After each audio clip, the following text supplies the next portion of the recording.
You guessed it, ladies and gentlemen. It is that time of week. Welcome to the Highbury Squad Lockdown Series, Volume 2, Episode 19. It's Hump Day, and you know what that means. It's Kevin Says.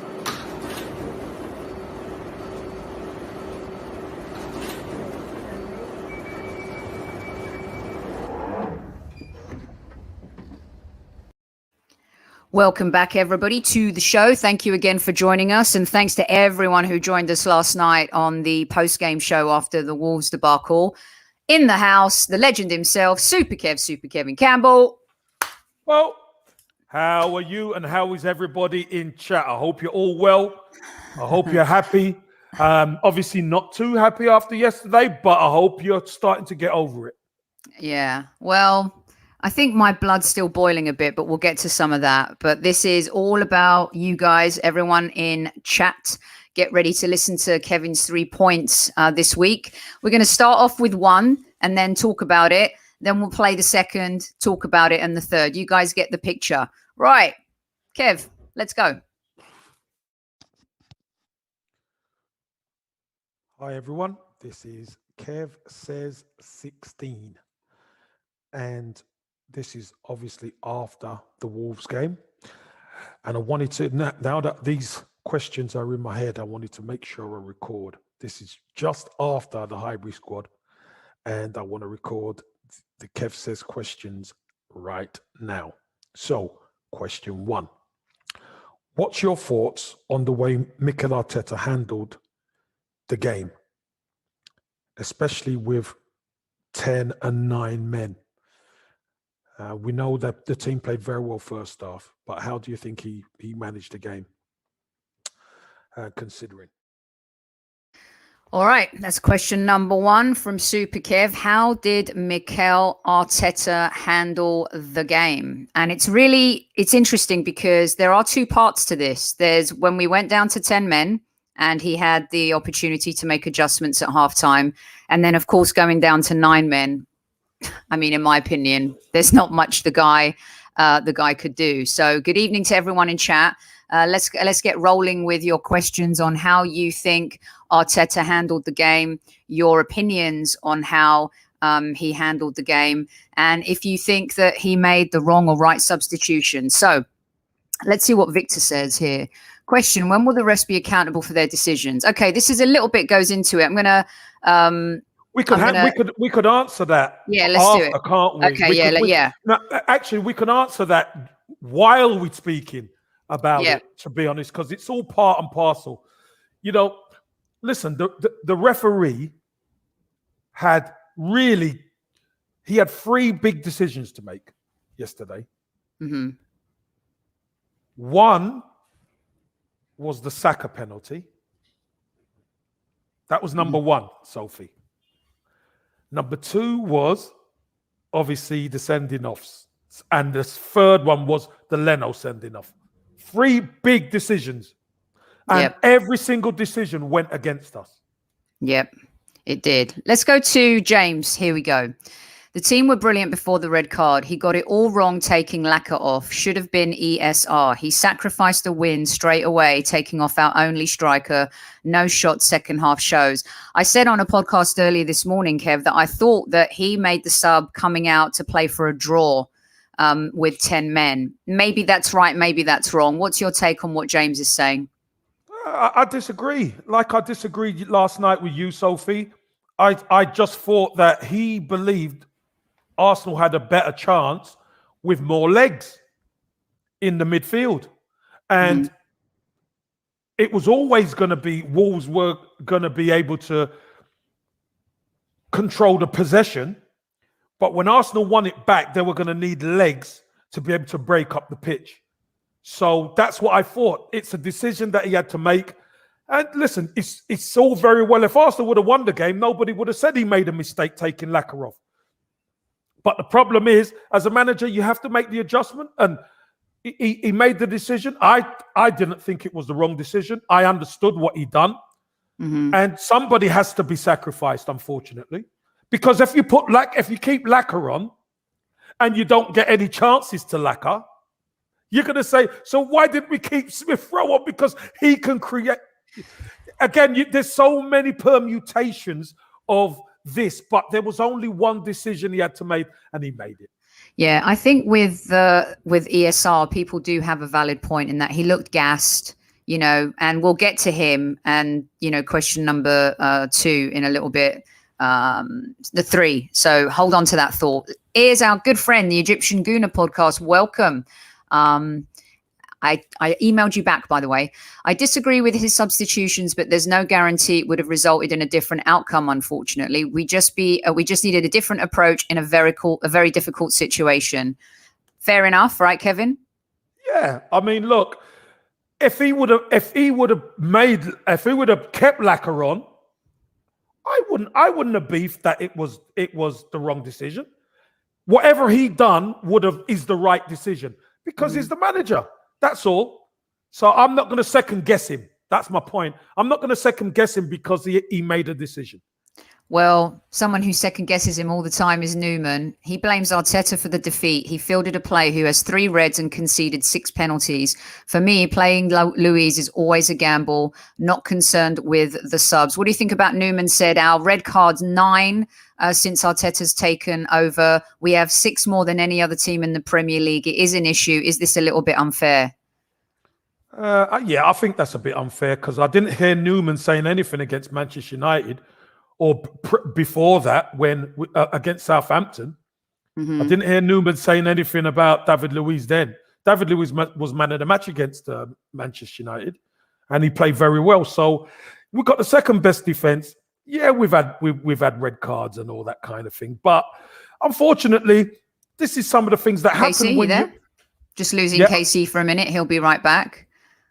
Can you hear me? We lost you for a second there, Casey. Okay, you just cut out. Yeah. You said it wasn't a concern about concerned Man United. Yeah, I'm not concerned. I'm not really concerned because you see, these are the things that happen when you're an emerging team again. We are not the finished article. No. We have had changes at the back. We've had changes in midfield. We've had changes at the top end of the pitch. We've just got the dead Lee Wood out of the club. So it's all new. Listen, David Luiz, has he got a mistake in him at times? Yes, he has. But you tell me which player sometimes doesn't. The only very top ones, Sophie, don't have the mistakes in them. But you have to pay for them. And we did yesterday. And I think it's just a shame because informed team second to Manchester City and Wolves at the bottom of the informed table, which is a little bit frustrating. Okay. Good evening, Mike. Thank you for joining us. I'm going to try and get to all of your comments. We're doing it one segment at a time so I can get all of your comments in on this particular subject. So keep them coming. I'm going down them one at a time. All right, you guys. I agree with the subs. He made changes based on time, recent players' workload. Ober and Gabriel needing minutes in preparation for Aston Villa. What do you think about Mike's comment? That's a fair shout, to be honest. Look, I think what we have to understand as fans as well is that the manager, the picture, he has a bigger picture to look at. Of course he does. And making a decision that he did, maybe Smith Rowe might not start against Villa. We'll see. You know what I mean, Sophie? So he's got to, because he's got Martin Ødegaard there, who obviously they went down to 10 men. He's probably thinking, you know what? He needs a game. And this isn't the game to bring him in on when we're already down to 10 men, at the time. So maybe what I'll do is I'll mix it. I'll make Smith Rowe, because I know Smith Rowe will do the legwork. I'll sacrifice Lacquer, but obviously on Saturday, Lacquer starts and Ødegaard could play. So we'll see, but there's a bigger picture. Yeah, and at that point, he is really starting to think, because you got to run more, you got to cover more ground when you go down to 10, let alone 9 men. So he starts thinking about the games that are coming, and Europa League's going to kick in again soon too. Mr. James Johnston, good evening to you, sir. I hope you are very well. Mikel Arteta picked. Hey, all right. Listen, was he on the old vino? Was he on the Spanish vino tinto? Was he? Oh dear.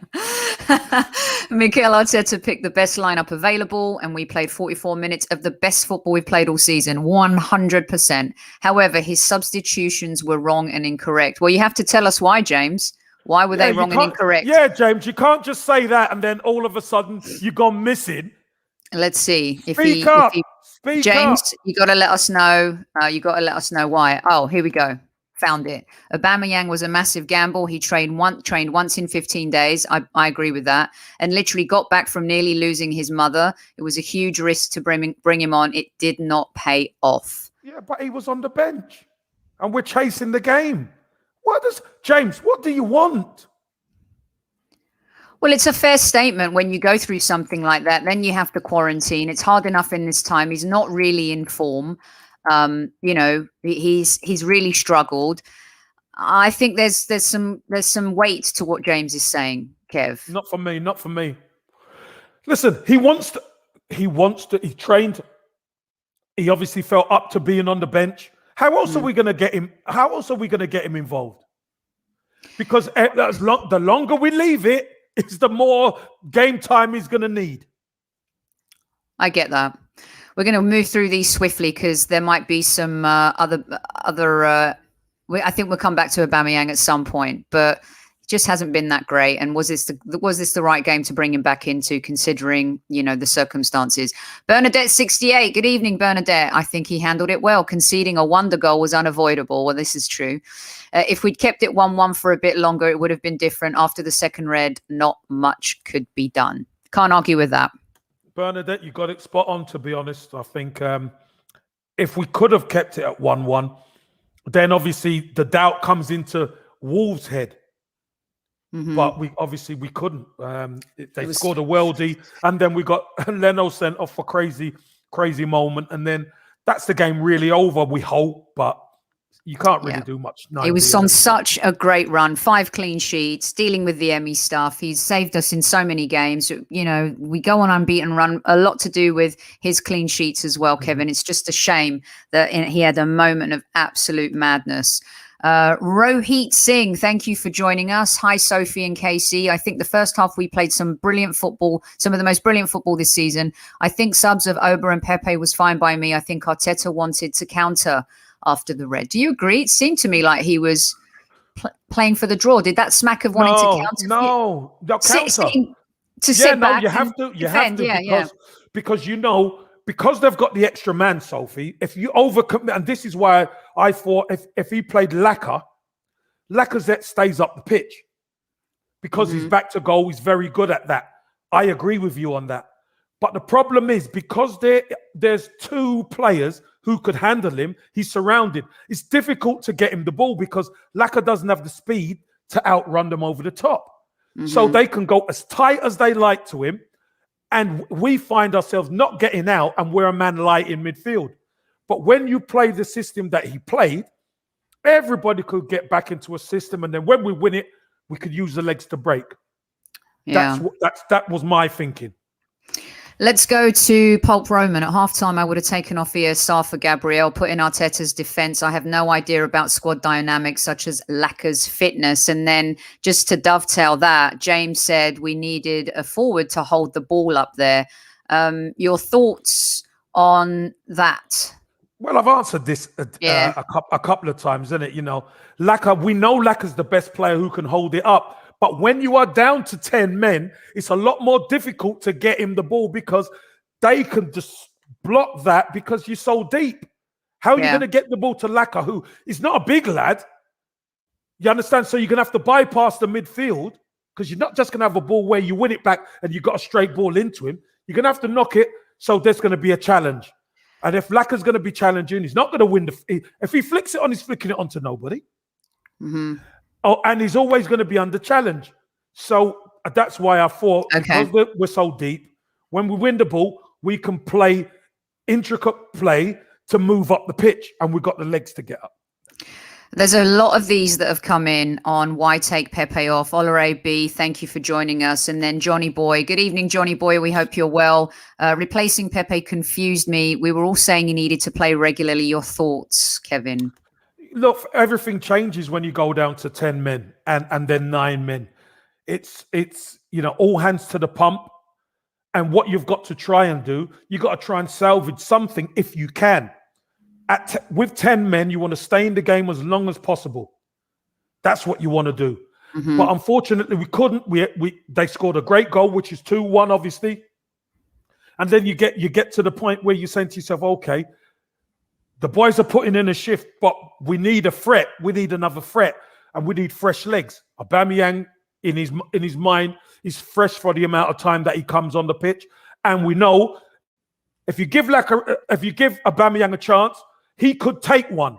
So that's probably why he brought him on, and he needed minutes. Yeah. Andrew Love, welcome, Andrew. Thanks for joining us again. Arsenal would have a better chance going to a back three and keeping it tight and hoping for a breakaway like the Chelsea away game when Martinelli scored. Your thoughts on that, Kevin? No, I don't think so. The Too risky? The reason being they play quite wingers. Okay, they play wingers, and Adama Traore, when he's got all that space to run into, you're asking for trouble. You are asking for trouble. So I wouldn't have done that. And Ugochi Kuyu, wow, what a fantastic name. I hope I didn't, ruin that. But we actually, for tomorrow's show, just to let everyone know, we're going to have the ref on and we're going to talk about this too. So we're going to batter him. I am going to batter him. Okay, let's get to another one here. Zander, Laka doesn't often get the full 90, so understand the choice. At 9 men, he brought on our most clinical striker, hoping if we get one chance, he would be the one man to put it away. Yeah, that makes sense. Look, Lacazette, we've said, is the best player we've got at holding the ball up. But unfortunately, we didn't have 11 men, so we can get that opportunity to hold the ball up. Yeah. So, it's one of them things. Good evening, Virginia. Hopefully, Kev answered that for you just a few minutes ago, but I wanted to put your question up too. I think he's explained the Pepe Oba thing. I mean, it's really tricky in these situations because you're damned if you do and you're damned if you don't, aren't you, Kevin? Yeah. Some fans are going to be upset. And of course, Aubameyang's form has become a little polarizing. We know he's special and unique and he saved us. And also Pepe has had an amazing strung 3 games in a row finally and got some consistency. And it's just a shame after scoring such a wonder goal himself, We go down to 10 and 9 men, it's heart-wrenching. But do you know what? I'll be really honest with you, Sophie. Arteta would feel disappointed in the result 100% and the fact that he lost. But when you look at that first part of the game, you say to yourself, "Oh, hold on a minute, they're getting it. They're finally getting what I want," and that's what he's got to focus on. He's got to focus on that first part of the game where we played unbelievable football, where we should have blew Wolves away. We didn't take our chances, Kevin, and that came back to haunt us as well. Yeah. Let's see. Victor had a good point here. Good evening, Victor. Thanks for joining us. Everyone hyped at the lineup, but against Arteta when things go south. We were all happy with the lineup. Great choice. He's kept with players that are in form. He did the right thing. And you're right. It's hard to. I think my issue, Kevin, is at halftime. Leno makes some. Everyone was angry. You could see the players from post-game on their social media. I mean, this really got to them. This was a tough pill to swallow because they played their best football all season. And we were in total control of that game. Mm-hmm. And at halftime, you've been in those situations where you felt aggrieved by sending off. Take us inside the dressing room because Leno comes out and makes a stupid mistake like that. Is it hard to simmer everyone down? I mean, is it down to the player? Is it Arteta kind of maybe not calming them down? Can you just talk us through that a little bit? Well, you go in and you're hot and you're angry, but obviously the manager takes charge of that because everyone's got to understand is an adjustment has to be made, and he can't make an adjustment with everybody kicking, punching walls, and he needs them to be calm. So he'll probably speak to his coaching staff and tell him he's got 5 minutes. I'll speak to you in 5 minutes. In 5 minutes, they could go do whatever they're doing, wash their face, do whatever. Come in and sit down, and then he will start to put the game plan in place. Listen, because we're down to 10 men, what I'm going to do is I'm going to bring Gabriel on. And Laka, I'm going to take you off today. And this is what I want you to do. I want you to sit deep. So because if we go pressing, we've got a man less, so they're always going to find the outlet. So what we're going to do is sit deep. And when we win the ball back, I expect you, Emil Smith-Rowe, and I expect you, Pepe, to be our outlets wide. We're going to take it in turns sometimes. Saka, you're going to be a striker or a false nine or whatever, but that's the way we're going to have to play. Mm-hmm. We're going to have to share the load. And that's what he would do. There won't be players coming in hot and not listening to the manager. The manager will get the respect in that dressing room.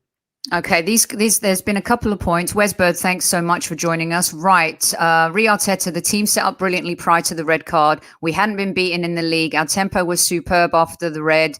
I think subbing Laka was a mistake as he could hold the ball best. I just wanted to get that in terms of the form, Kevin, because but you see, a lot of people talk about Laka holding the ball up, but they don't talk about Laka holding the ball up when we're down to 10 men, Sophie. Yeah, it's a different scenario. It's a different scenario because he's more isolated.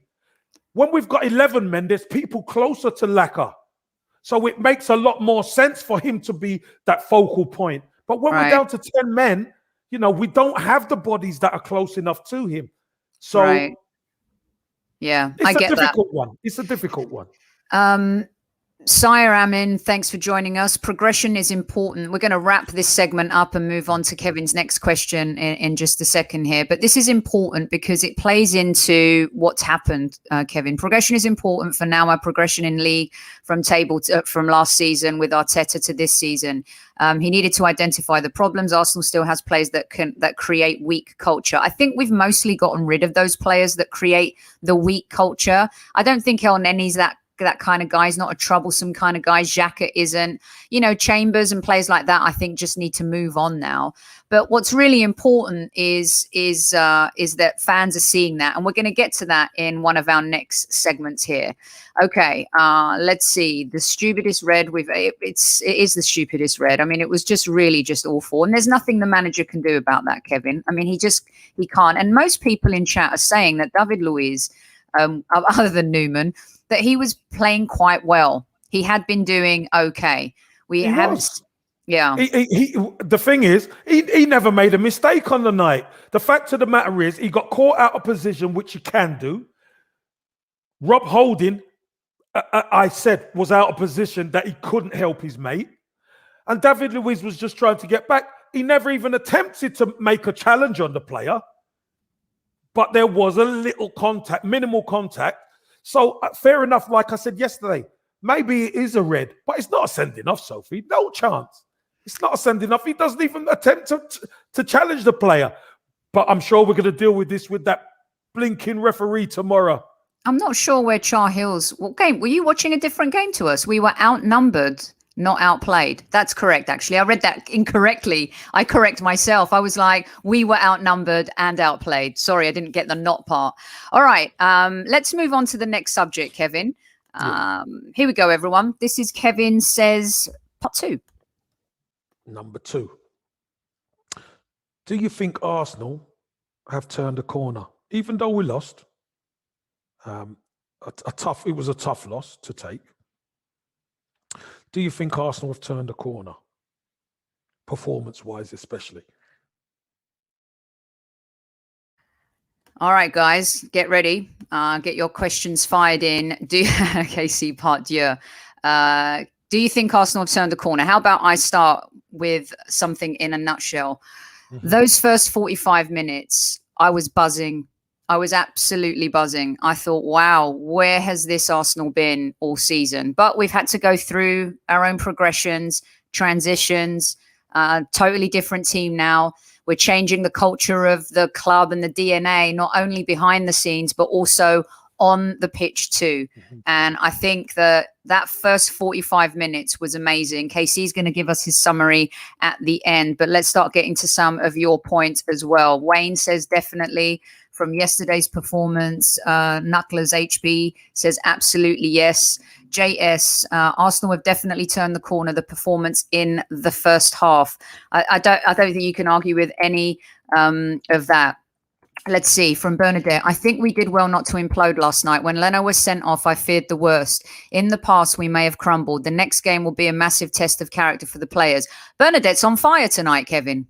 She's on it. Bernie, you're on it, girl. And I see you in the marble halls as well in your photo. So brilliant. No, you make a really good point there. And I know you kind of said yesterday that, we imploded a bit, Sophie. But I didn't think we did. I thought the players done really well considering the circumstances to keep it at 1-1, and then obviously they scored a great goal. To keep it at 2-1 for such a long time, to still stay in the game till when we get to the end, Wolves are on the back foot, and we're even with 9 men trying to get an equaliser. I thought that was commendable by the boys, considering we were down to 9 men. Yeah, look what happened to Southampton. They lost 9-0. Exactly. So, me personally, I think the players are going to be fine. I think Mikel Arteta is going to dust them down, and they're going to be raring to go at Villa, because I think we owe Villa one. Oh, we owe them a big one. And let's hope we deliver the big one. It was a stupendous first half. Yes, we have turned the bloody corner. Jason says, we're turning a corner. You can see the progress. Arsenal Queen, yes, we have. We can't be bullied like before. Want you to address this one, Kevin, and the mentality has changed. I think it's evolved. I think we still need to get there, but it is night and day that we don't capitulate, right? Yeah. Oh, yeah. Do you remember, Sophie, when we done the podcast after the Aston Villa at the Emirates game? That was humiliating. Right. And I said to you that I believe Mikel Arteta was shocked at what he saw on that pitch. Experienced players capitulating at home to Aston Villa, and they didn't have any fight in them, whatever. What we're seeing now, obviously, we've got the deadly wood out, but what we're seeing is, for me, a team kind of starting to gel together. We're starting to gel together. And yeah, we might not win all the games. I get that. We might, because we're not quite there yet. But I see us fighting. I see us have the energy. I see us competing. And but for some bad finishing, we would have won that game last night. So would have been 3-0 up at half time, maybe. Without a shadow. GB, the first half, I finally saw a coherent strategy and attack. Arteta seems to have solved certain things. I want you to you just rattled off a whole bunch, Kevin, in terms of the things that we've improved. But the coherent strategy in attack, there seems to be more of an identity to the team now. Is that because, of the infusion of like ESR, who's changed us really going forward, more mobility, Thomas Partey? It's youth and energy. It's youth and energy. Thomas Partey brings a smartness, a cuteness in midfield with a tough edge. He's good. He's a good passer, and he passes forward, Sophie. So when players are in position, the ball isn't going sideways, so they don't get the ball. Thomas Partey gets the ball, and he can maneuver the ball to a point where he passes it forward. And then what we're seeing is our players, Pepe, Smith Rowe, etc., turning, and then all of a sudden the back four or back defense are in problems, because we got runners, we got Pepe running, we got Saka running, we got Smith Rowe, we got midfielders pushing up behind it, and Lacazette at the top. I think that was our problem at the start. We didn't have the midfield players who can fire that ball into offensive players quick enough. Yes. Because there was a problem. We always said, we're so slow. We're so slow. We pass it sideways. And what happens when you pass it sideways? The opposition get back round, and they all get in position, and they say, fine, break us down. And it's difficult. Totally different. And I think GB brings up a great point. How important is this, Kevin? In terms of turning that corner, and like everyone said, we've turned the corner. You can definitely see what he's doing. Some people have said we've turned the corner, but we're not there yet, which I think we all agree on. But this point here, and one that a few people are making, how important is this? Partey's the key to it all. He really is. I mean, look at Xhaka. Look how Xhaka plays with Partey. I mean, I've got to say, Xhaka's been outstanding. He has. And I'm not his biggest fan. I'm not his biggest fan whatsoever. I said I wanted him out after he threw his shirt down. And do you know what, Sophie? I stick by it. I stick by it. No, I do, because it wasn't good enough then, and I still say it's not good enough. But I've got to say, he's playing amazing. Thomas Partey makes he's one player who makes us better, offensively and defensively. And he's not even fully up to speed yet. We know that. So, we have to keep him playing. And he's slowly but surely, we've got to get him up to speed. Once he's up to speed, Sophie, I got no worries about him. He needs the complementary pieces around him. Like this guy that you want. You want this guy, and apparently he's having a good game against Liverpool right now. And you know what? I agree in some ways. And hi, Jimmy. I saw you this morning. We chatted this morning, but it's good to see you back in chat. Partey wasn't at his best yesterday, gave the ball away. I don't think that's the case in as it was, maybe you're thinking about the Man United game. But the truth is, he was excellent last night. The truth is, though, Kevin, we haven't really seen the super best of him yet. He's been coming back from the injury, settling in. So that's what's kind of scary and scary for opponents, but exciting for us. Well, you know what, Sophie? You're seeing a very small sample size of what he can do. Remember, I covered him at Let's Go all last season. And I've seen what this guy can do. The guy, he's special. He is, like AZ says. Yeah. Do you remember when we were saying, should we get Aouar or should we get Partey? And I said, we got to get Partey. Yep. He is the key. He is the key to us doing all the work and moving forward. I'm telling you, he is. Yeah, and a lot of people are talking about Pepe as well, and I just want to make there's quite a few. There's 265 in chat. Hit that like button for us if you dig us. We love that. If you don't, we'll still be friends. But thank you so much for joining us. You're listening to the Highbury Squad. It's Kevin Says. It's our lockdown series, volume 2, episode 19. And I think the key here is. It's amazing how, Kevin, even though the game was ended horrifically and there was an injustice on that red card and Leno kind of burnt the house down in the end, the fact that fans who have been a little crazy, there's been a coming together a little bit from this as well. Would you agree in that because we played so well in the first half, everyone's kind of seen, like you said in a Kevin Says a few months ago, is this a snapshot of the future under Mikel Arteta? You remember that show, right? Yeah. Had we played badly in that first half, I think the sky would be falling. But the sky's falling today because we're all united in feeling injustice. Would you agree with that? Yeah, I think that's a smart analogy of what is happening. I think the Arsenal fan base now have seen Mikel Arteta's team starting to take a bit of shape in that first half and play the type of football that, hold on a minute, we should have beat Wolves hands down, out of sight. After about half an hour, we should have been 2-3 goals up.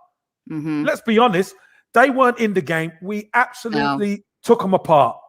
But again, we've turned the corner, but we're not fully. It's a long corner. Yeah, it's a long corner. It's like we are turning. We're turning. It's like the biggest roundabout. Yeah, exactly.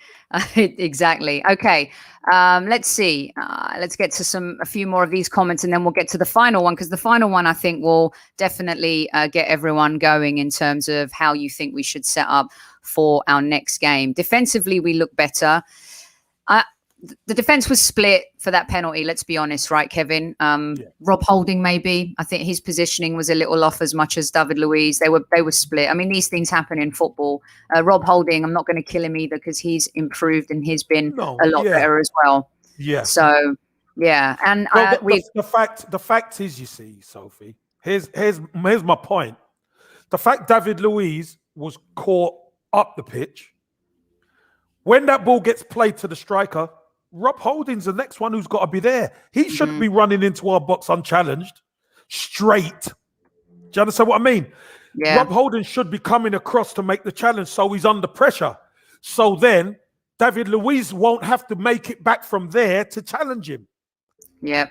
Rob Holding should have been there. So, yeah, I think one of the things that's coming through as well, big up, Kev, really enjoy these streams during times like this. God bless. Some really nice comments from everyone. Smash that like button, Gooners. A lot of people just saying thanks to you, Kevin, for opening yourself up and answering these questions for fans, because I think it's one game, Arsenal Queen, that he's going to be banned for. You guys can correct me if I'm wrong, but I don't think it's a 3-game ban, Kevin, but we'll have to look into that. Right. Well, Leno's was a straight red, wasn't it? That was a straight red. Yes. But I'm not sure. Well, so was David's, wasn't it? He just came out with the red straight away. Yeah. They're both straight red, so I think it is 3 games. But Luiz has been sent off already this season, hasn't he? So he might get 3 games. He might get 4. We should appeal it. We should appeal it anyway. We've got nothing to lose. Southampton are definitely appealing theirs, and Southampton have actually asked that 2 referees do not referee their games ever again. I think that gets into really tricky ground. This isn't the Sopranos, Southampton. Let me tell you, I think you need Tony Soprano for that. Jesus, please. That one seemed worse than the David Luiz one. I don't know which was worse. No. Look, they were both terrible. They're both terrible. And again, David Luiz, there was contact, and if he never gave it, I would understand it. Because he gave it, I understand it. But to send him off, for me, it was the sending off that really killed us, Sophie. Yeah. Because if we'd had 11 men, I fancied our chances. I really fancied our chances. I did too. But obviously, this is a really important point. Heads never dropped. When we went down tonight, we had a chance to equalise at the end. That's right. We did. And, I think I mentioned it yesterday. I was proud of the players because even on our group, Sophie, I said, here's what we're going to find out whether the players are committed now, because it would be easy to just chuck it. Yeah. But they didn't. They stuck to their guns. They worked their socks off. And, with a little slice of luck, who knows what would have happened at the end with 9 men. I mean, that says a lot. Yeah. And we agree, Cedric has really changed things for us again. Unafraid to run with the ball, can pick a pass. He's good on both sides, Kevin. He's, you and I have talked about more respect. He's a Euro winner. He's got Premier League experience. And a lot of the times, this is why Kev wants not only Basuma because he's so talented, but players who've played in the Premier League. Yeah. These things matter and these things count, don't they, Kev? So 100%. Yeah. Okay. So we're going to move on to our final one here. Let's just see. I just wanted to find one more for you here, Casey. The next one I think is going to be interesting, and it's going to address a lot of your points. You can just help me by reposting some of them. Come on, Newman. Did someone take the jam out of your donut this morning? I mean, unbelievable. No. You know what? You want to talk about stats? Aesthetically, you'd say Pepe has been so poor and whatever, and I've given him a really hard time. If you look at Pepe's stats, second best in the team for passing, assists, etc. Like, he's done exceptionally well. The stats back it up. So maybe, Newman, you should go back to bed, okay? And wake up on the right side. And wake up on the right side of the bed. And Amesy, no, he's not happy. I think. All right, let's get to number 3. Now, guys, get ready for this one because it is about the Aston Villa game. Casey's got a very important question for you. And, I'm a bit worried about Villa because they put 7 past Liverpool. Now we're unsure about who our goalkeeper is going to be in this game. But more importantly, this one. Number 3, which is the bonus. Do you think Martin Ødegaard should start the Villa game? Smith Rowe looked a little bit leggy at times. Obviously, we went down to 10 and 9 men, so it was difficult. But do you think Martin Ødegaard should start the Villa game? They're the 3 questions. For Kev says 16. I look forward to debating you in the chat. All the best. Bye. They've been doing a great job so far, Casey. What rating do you give the squad so far for the first 2 segments? I'll give them a 7.5. Actually, they've been really good. It's Newman's kept it at 7.5. He's letting the slide down how he is. We've got room for improvement, you guys, just like Arteta and the Arsenal boys. Okay, let's get Bernadette. Well done. Red card for Newman. Newman not happy. Here we go. Right. I personally think, I'll start with myself like we usually do. I think 100%. This is the game to throw him into. He's an unknown commodity. He's an unknown factor. Teams haven't faced him before. We need some energy. We need some, new legs. There've been some, I think there's nothing wrong with putting ESR on the bench in this game, Kevin, and giving Ødegaard a chance to start. His first start. It seems like the kind of game that he can come on and affect as well. So let's get to everybody's comments. Absolutely yes, says Victor. And let's get to this. Start him. So Brian says yes. DWTT, hello. ESR needs a break. If not Saturday, definitely the next game. Try it this Saturday. Is there a reason why we should wait, Kevin? What do you think about what DWTT is saying? No, I don't. I think Arteta needs to protect ESR. And, there's been a lot of football going on. And ESR, he's played in a team with, I think this is probably his first Premier League game where the team have gone down to 10 and then 9 men, and he's played in it, so he's extra stress on the body and he's going to be feeling it. So, just to freshen things up a little bit, you've got to be smart how you handle these youngsters. And, Martin Ødegaard must be chomping at the bit to get in this team and show us what he can do. Matthew's saying about him being match fit. I mean, he's not match fit, but he's fit, and he can't get match fit unless he plays the game. Unless he plays. If you don't drop ESR, is there any other way you do it, Casey, or is it just a like for like here, you think? It all depends. It just depends on what your philosophy is. Xhaka and Partey in the centre midfield have been outstanding. So you're going to keep those two, aren't you? They're the engine room at the moment. And, you either look at Saka, you either look at Pepe, and those two have been very good. Smith Rowe or Lacazette, you look at them. Do you rest Lacazette and ESR and put Aubameyang with Ødegaard in the number 10 slot? What do you think about this idea? Guess what? I think we should play both of them, says Dellinger E. I think that can happen, but I don't think it will happen this weekend. I think it'll be one or the other, solely because Smith Rowe played midweek. Let's see. Gandhi De Kogan says, start him and we may need to keep it tighter and be ready to utilise Ødegaard to thread those through balls to find our front players. On the other hand, Villa haven't seen ESR yet either. Good point. Yeah, but... they know a bit more about him though, don't they? Yeah, but they know about him, but they haven't played against him. The key to all this is who's the freshest.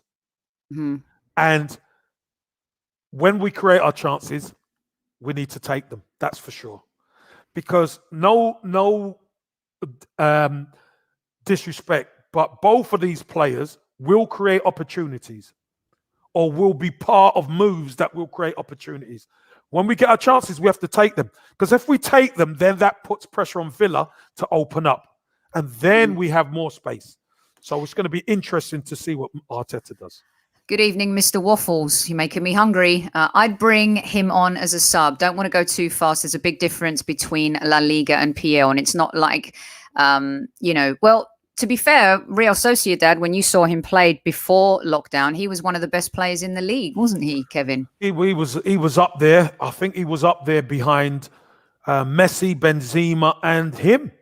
He was third. And look, you got your Modric's, you got Casemiro, you got Cruz. He was unbelievable. So I don't think the Premier League is going to be daunting for him. He's got the backup with Partey and Xhaka behind, or you can go for the one in holding centre midfielder, and you could go for 4 across. You could easily go for Pepe, Smith Rowe, Ødegaard, and Saka with Lacazette or Aubameyang up top. You can mix and match exactly how you see fit. And James is saying if everyone is fit, Cedric, Holding, Gabriel, Tierney, Xhaka, Partey, Ødegaard, Saka, Laka, Pepe, and Ryan in goal. Not bad. Not bad. Not bad. That probably could be the starting lineup. Yeah. Wesbird says, yes, definitely. I think ESR should start. He's looking leggy, something different, and see what Ødegaard can do. Why buy him if you're not going to use him? Well, it's a case of, easing him into the mix. And also what you don't want to do is kind of take the heart of ESR away by benching him when really he's been playing so great. How do you balance that? I mean, Arteta, this is where the management comes in, isn't it? I'm just going to rest your son, or I'm going to play you 16. I'm going to bring him on for 30 in the second half. Yeah, I think Arteta knows exactly what he's doing and what to say to Smith Rowe. And I think Smith Rowe's young enough and smart enough to know, I'm playing for Arsenal first team. I'm going to get my games. I'm going to start games. So if he chooses not to play me this time, hey, no problem. I'm on the bench, or maybe I might be rested completely. We just don't know. But the fact of the matter is ESR knows the manager trusts him now, which is important. This has come in from a lot of folks. Olalawal, thank you for joining us. I'm much more worried about Runnison in goal. Let's hope Ryan is fit. Do you think this is going to be the biggest concern going into the match, Casey? I mean, it's the confidence at the back, depending on who's playing. I'm not saying it's going to be shot after the red card. I think everyone will adjust mentally. It's going to be a problem. They haven't anyway, what do you think? Yeah, I just think people always were going to say about Runnison isn't quite ready.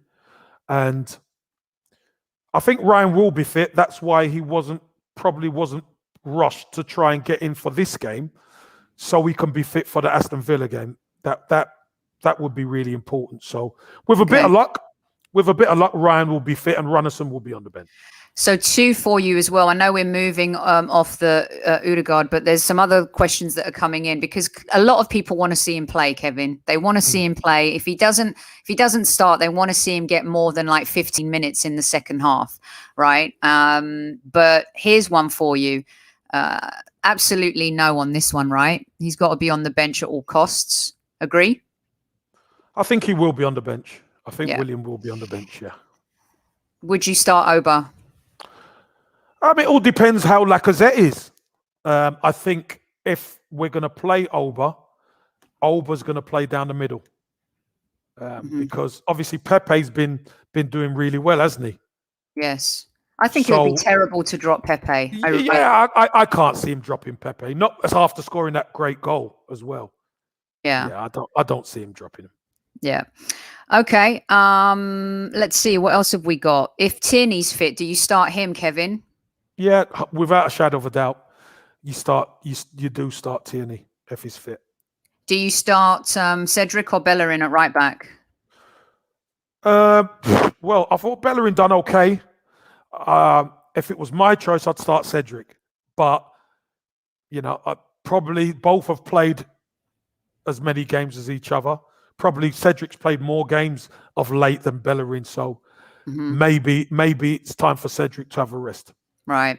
Osteoman 74, get your final questions in here. We've got Kevin for just 5 more minutes. You're listening to Kevin Says on the Highbury Squad. It's our lockdown series, volume 2, episode 19. Some great comments, opinions and questions coming from everyone tonight. Remember, 7.5 rating so far, so we need to get it 2.5 up. I'm just muting Newman for the rest of the show so we can make sure that we get that. Kev, do you think Ødegaard would have played a bigger part last night if it wasn't for the red cards? Of course he would. He would have come on and got more minutes. But again, that sending off, the first sending off changes everything because the team has to adjust. And then when Leno gets sent off, he's not gonna put him on in that. That's not fair on the player. And the team done well. John Smith, I'm more concerned at the back with Grealish as oceans of space in the last match. Bellerin and Rob were both badly exposed. Yes, I would start Ødegaard and have ESR on the bench. Pepe, Cedric have to play.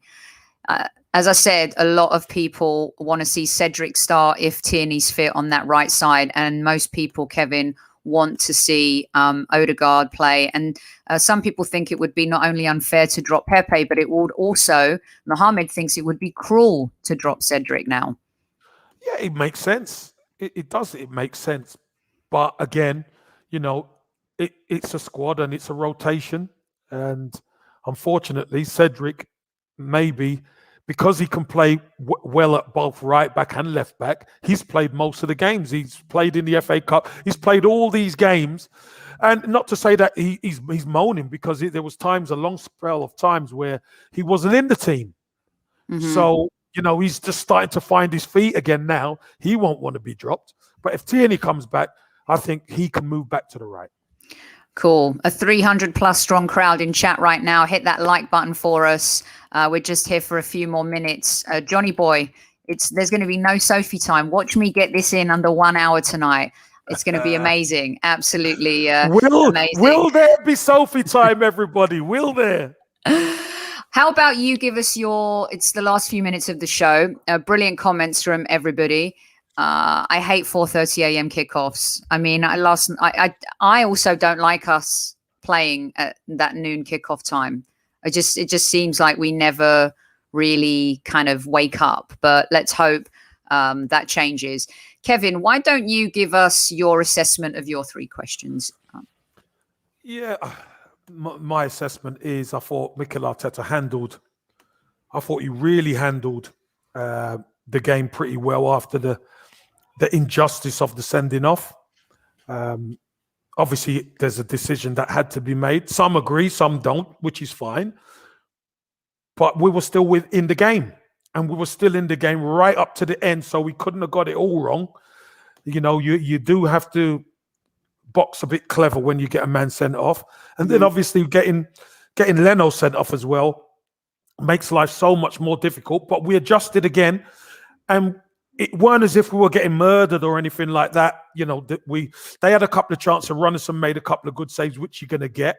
But we were still in with a shout right at the end. And that's all you can ask for sometimes. So I thought Arteta handled it pretty well in very difficult circumstances, which is another learning curve for him, because as a manager, this is the first time this has happened to him as a manager. So I think that was really good. As for turning the corner, as I said earlier on, we're on the turn, but it's a big corner. And we have hit a little bit of form, even though this was a blip against Wolves. We have hit a bit of form, and we're starting to see players play up to their talent level, which is great. So that's what I want to see. I'm really infused to see what we do against Aston Villa, because Aston Villa have proved to be a very difficult team to play this season for numerous teams. But they're not unbeatable. They are beatable, I could tell you. They are beatable. All right. And before we get to Ødegaard, because I'm going to lose this, everyone wish Ostiaman74 a happy birthday. Thank you for a great podcast. Has been a great birthday gift. Thank you for spending time with us on your birthday. Happy birthday, Ostiaman. Happy birthday. And then finally, I think you think Martin should start? Yeah, I do. I think Martin Ødegaard should start, and Smith Rowe should have a rest. Or, obviously, he should be on the bench, because you just never know. There might be something in it where we get him off the bench and keep Ødegaard on. Oh, okay. I like that. I like that a lot. There's been no need for Sophie tonight, Carl. It's been much more chill than yesterday. It's almost like Zen Sophie's back. Zen Sophie. It could blow up any second. This is why I'm getting out while I can, Casey. This is why I'm getting out while I can. You guys have asked a lot of questions about referees and made some interesting comments. We're going to have the ref on tomorrow night, where we're going to go over And it's not a case of, oh, we just want to move on. We haven't addressed it on our show, and we want to make sure that we answer all of your questions. I know that you've been listening and watching a lot of stuff, and there's been some good comments and some interesting feedback in terms of what's happened. There's one thing that happened in that game that I want to address with the ref tomorrow as well. So make sure you come back in and join us tomorrow night. We'll have the ref on as well as some other stuff. Inside the Dressing Room will return next week. We've got a fun player coming on to get KC with, so we can get inside their brains. And we love those anecdotal episodes as well, where we talk about the beautiful game from the players' point of view. So you can look forward to that next week. And on Friday, we have our fan forum, of course, a couple of really good guests coming on as well. So we look forward to that. This has been a fantastic Kevin Says, by the way. KC, you enjoyed it? Loved it. Loved the questions. And I loved the format, how we done it with the question and then the debate, then the question, then the debate. And the question, I like that format. Yeah, it works out better, doesn't it? That way we get everybody. It's more focused, isn't it? Yeah. Thanks, Shady. This is I bought this in a vintage store for like $25. It's from the 60s, suede jacket, and I love it. We like to do a little bit of fashion on the show as well. Fashionista. Fashionista. Good night, everybody. And Virginia, thank you so much. The usual crew, everyone who's joined us, anyone new who came in and joined us tonight. We absolutely appreciate each and every one of you. Thanks so much for always being a classy chat room. We love our listeners, and we thank you so much for joining us. Until tomorrow, Casey, tell them. We're going to do the ref tomorrow. Come on, you Gunners!